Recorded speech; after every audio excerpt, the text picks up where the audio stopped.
It was just like any other day. I was working doing ice cream, and it was on the same street I lived on, so it was a bike ride away.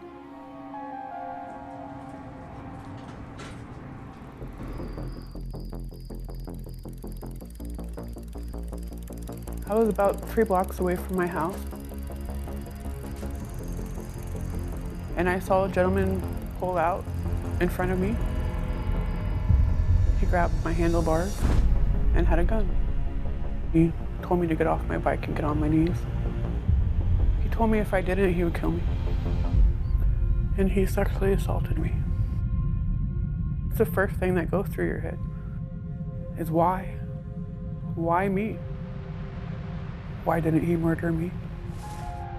She had her whole life ahead of her, and I was the one that survived. I had to relive it every day, 25 years. And he did the same thing, even worse to her.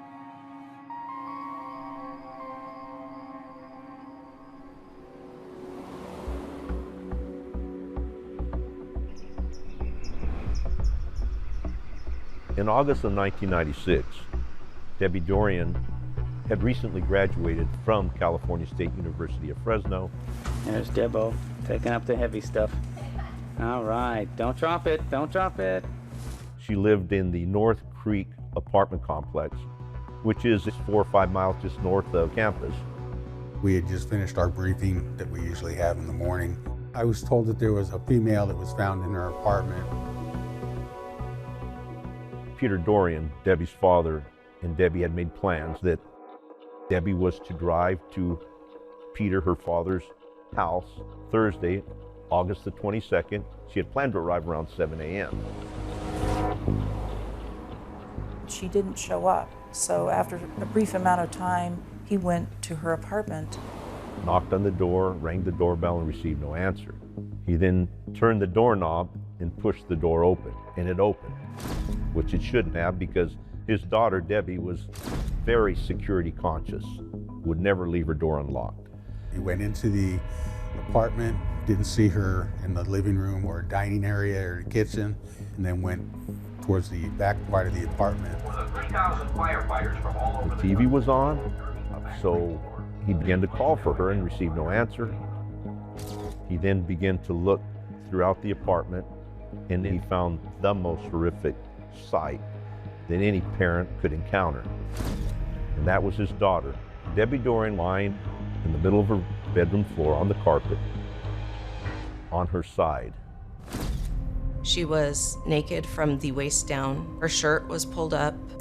Her ankles were duct taped. Her hands were duct taped behind her back.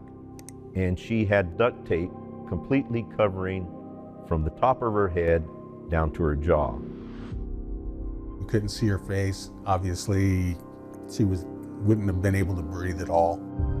Peter Dorian did what any parent would do. He thought if he tried to take off the duct tape, she would be able to breathe, which was impossible. He immediately went to her phone in her apartment. He found that the phone was unplugged. Tried to plug it in, didn't seem to be working. He was very frantic. Peter Dorian is in such a state of shock, he actually calls his wife, Debbie's stepmother, first. She's the one who calls 911. Go ahead, ma'am.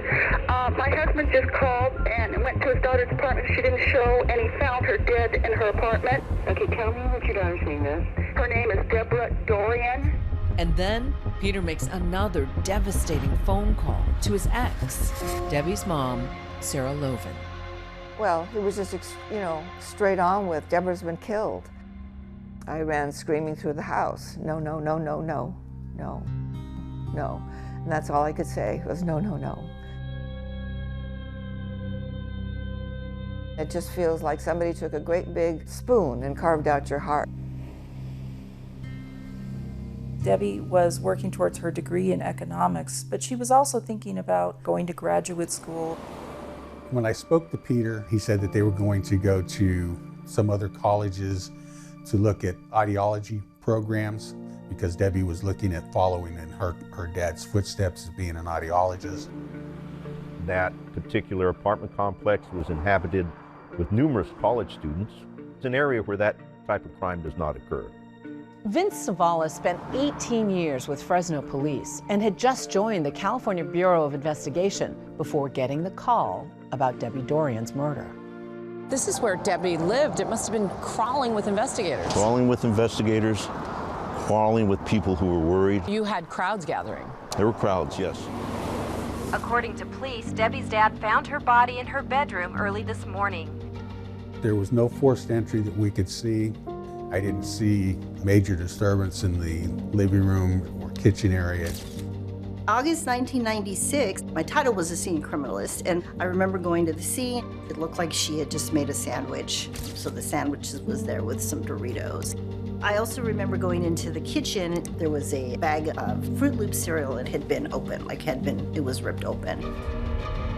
A couple of things are possibilities. One, she knew this individual and let him in. Two, he displayed some kind of a weapon immediately, and she complied with his commands to allow him into her residence. Obviously, one of the things that does come to mind is whether or not it's a serial type of thing, mostly because of the sophistication of how she was taped. The coroner determined Debbie's cause of death was due to suffocation because the duct tape had covered her entire head.